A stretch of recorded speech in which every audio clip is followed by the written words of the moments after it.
So here we are in 3.1 through 3.3.3. What we're going to be working at here is water supply management. And let's get started. Okay. So when we look at 3.3.1, we're going to be looking at places where there are disagreements, and locally kind of. We've looked at a world country view of water supply issues. What we're looking at in 3.3.1 is local and regional water supply management. So when we look at the water disparities and disagreements, this is looking at a local level, whereas what we had done before was more of a global level. So as everything we deal in, local and regional municipalities are the people that get the water out to the people, if that makes sense. So what you've got is you've got the global water systems where they're basically like, oh, well, this country or this state's going to get this much water. But when it comes down to it, it's the local systems, the cities, the towns, what we call the municipalities, that are going to push that water out to the citizens. And that's going to be basically how the water gets to the people. So we're going to look at those things today. So we're going to look at different examples of these disparities. Rivers may run through multiple areas. And of course, like we had said before, if somebody dams a river upstream, that affects the next town over. So the same thing that happens with countries can happen with cities as well. Also, an area upstream may decide what we saw in the case studies. This happened in... So we already did the case studies, and so what this happened was in Florida, Georgia, and Alabama. But again, locally, this can happen as well. So once a municipality, which is, like I said, a city or state, once they know the demand for water and the size and the location of their supply, they need to figure out how to distribute it. The United States and the states themselves have regulations on the cleanliness of the water distributed to people. This happened with the Clean Water Act of 1972. Basically, there's regulations for how clean our water has to be. This is not the case everywhere in the world. But in the United States, we have a certain cleanliness, a certain amount of components that are allowed to be in the water that are considered to be healthy. And if they go above those, they're constantly tested by the local municipalities. If it's tested and these are out of the range, that's when you get the boil water notices. And what happened in Tampa, usually this happens in the United States because of a water main break, so there's less pressure, and then bacteria and stuff can get in, so they have to boil their water. Yes, we have to now treat our water. So what we do is we put them through water treatment plants. So whether the water is pumped from an aquifer, that's where we get our water from, is underneath the ground, or taken from a river or lake, the municipalities have jobs to make sure it's clean for consumption and also not to overdraw the source. If there's overdraw or a drought, so if there is overdraw or there's a drought, they have to place regulations how much water can be used and when.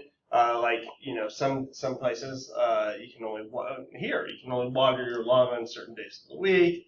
You can only wash your car on certain days of the week. In California, sometimes they'll go months without allowing people to use water for those types of things. And then if they do exceed, they might have to take their water in from other places. So how do we clean it and how do we distribute it? Most cities will have holding reservoirs that house large amounts of treated water to be distributed to the citizens. The water treatment facilities will pump fresh water from underground, or if it's above ground like a river or lake, they'll pump it from there. Then they'll settle out any solids in these big tanks you can see right here called clarifiers. You can see it's called sedimentation basin here. So basically, like this is showing you'll take it in, you'll screen, you'll take out the grit, like the big stuff, and then you pump it out. You might do some flocculation, which is basically like where you take, you try to get more solids to come out of solution, and then you let those solids settle, and they settle to the bottom of a giant tank, and then you dump out the bottoms, and they go to like a waste facility, and your top of your water is pretty clean at this point, except for like bacteria and stuff like that. You'll still throw it through a filtration, and then you'll go and you'll chlorinate it. So basically, you'll put some chlorine in there that will kill the bacteria. It's not enough chlorine to do anything to you, but it's enough to kill the bacteria that's in there. And then we send it out to your houses. And if you ever see those giant water towers up there, that's for extra storage. All right. So that's for like emergency storage. Really, nowadays we just go through this whole system and rely on pumps to pump it out. The elevated water storage tanks that you've seen. I mean, there's one in Fruitville, like by the interstate in Fruitville. There's one down in Gulfgate. There's one Water Tower Park even up in North Sarasota. There's water towers, and what they do is they'll pump it up to the top of there, and that water will kind of just stay in there. And then if there's an emergency situation where the pumps aren't working, then you've got a good amount of water, a large amount of water they can push out. Now, it's not enough to get all the citizens, but it does give you some area when you push it up to give you gravity to distribute it to people's houses and stuff like that. So you can see, and that's pretty much what happens with there. So that's pretty much water treatment. So water treatment and distribution. So yeah, we do it by pumps. The big thing that you want to go at here is that the water doesn't really flow through the pipes. What you do is you have these pumps create a certain pressure in the pipe. So you push more and more water into that pipe to create a pressure. That's why when you turn on your faucet, it comes out at a certain pressure. It's always going to be that pressure unless there's a leak in the pipe somewhere along the line. There'll be water mains. Those are your big pipes that have most of your water in it. And then you'll have branches that come off that go to cities or that go to smaller areas.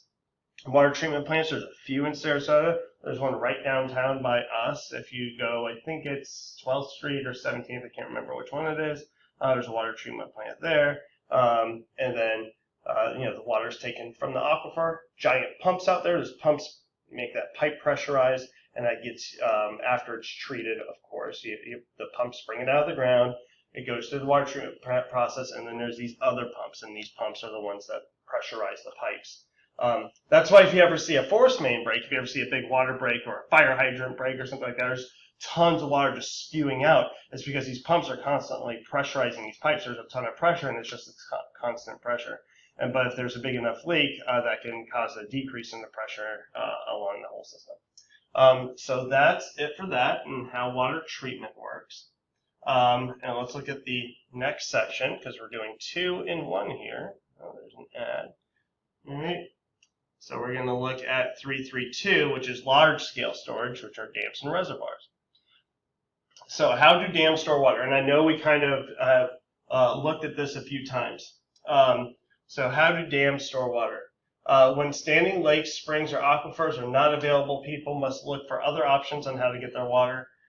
Rivers are really good, but they're fast-moving, do not contain enough water in a single location to draw for the most part.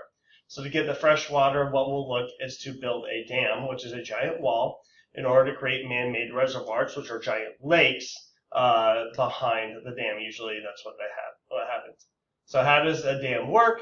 There's an awesome video, and you need to watch that yourself. It says the dam video right there. It gives a great illustration of how dams work, not only to create a source of fresh water, but to control floods and hydroelectric power as well. It also goes over the use of levees for flood control. Levees are walls along the side of a river, and that was introduced back in 313. Along with the great benefits, there are some major environmental drawbacks to using a dam as well. So you think, oh, great, we're going to trap water here. But what we're doing, what we have is silt buildup behind the dam, which is called silting, destruction of habitats above and below the area.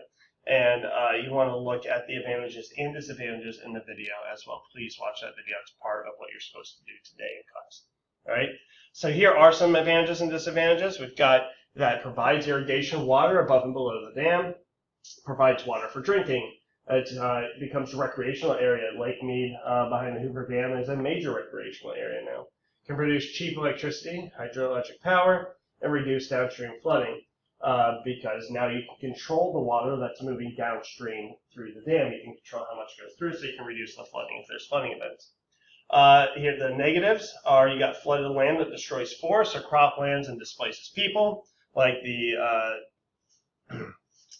Three Gorges Dam in China, how it displaced 1 million people. So it's pretty crazy. Large losses of water through evaporation, because now you have all the still water that was moving before. That increases the amount of evaporation, so you're actually going to lose water. Deprives the downstream cropland of the nutrient-rich silt, because that silt would get caught up behind the dam, and all those nutrients that were going to go downstream. If you had cropland, if you had farmland downstream, you're not going to be getting as many nutrients down there, which kind of is really bad, and also bad for the habitats downstream. Risk of failure and devastating downstream flooding. If there is a dam break, if something happens to the dam and it floods, you can flood the entire area down there in one massive event, which would be terrible. And it does disrupt the migration and spawning of some fish. Now, if we have time in class, please remind me, and I'll show you a video of a really cool thing. I mean, it shouldn't have to be done because this is kind of disruptive, but there are these like salmon cannons where salmon kind of swim upstream, so it's even harder for them to move through here. So they actually will have people out moving salmon through dams, and it's kind of crazy. And we'll take a look at that. So there are more advantages and disadvantages. Please look at all of them. We just went over most of them. I did want to show you this up here. You can see kind of how the hydroelectric power works, where the turbine, the water comes through like a small tube, and it spins a turbine. And what will happen is that water will move really fast and push that turbine, and then you get a lot of hydroelectric power for free. Advantages and disadvantages. Some more things. This does reduce the production of greenhouse gases when you use hydroelectric power, which is good. And then you can see the disadvantages that we just talked about. All right. So anyway, it's important to look at specific case studies of dam and river diversion implementation to see examples of both the positive and negative impacts. We're going to look at two different economic regions, the Colorado River Basin in the USA and the Three Gorges Dam in China. These and others should also be covered in the case study projects we already did. So it used to be that I would do this lecture before the case study project, but with how timing worked this year, it's now after. So yes, we have done that. So I would like you to, you can see those two case studies. Apparently this link is broken now, but we have gone on there. And if you do not remember what happened in these areas, please go back to your notes from that and read about them, and also go ahead and Google them. And I'll try to get a link fixed here by the time you guys get there so that you guys can see those case studies. Because of the disruption of the hydrologic cycle, dams have contributed to the following rivers running dry at different parts of the year. So these rivers, because of major dam constructions, have parts that at different times of the year will run dry. So there's a major drawback of these. So we've got the Colorado and the Rio Grande in the United States, the Yangtze River, which is the one the Three Gorges Dam is on, and the Yellow River in China, the Indus in India, the Danube in Europe, and the Nile River and Lake Victoria in Egypt. And then Lake Chad in Africa is also disappearing. If you remember that Aral Sea presentation that we had, another lake that's disappearing because of water diversions. And so we have seen all those in the case study project. So that's it for 331 and 332.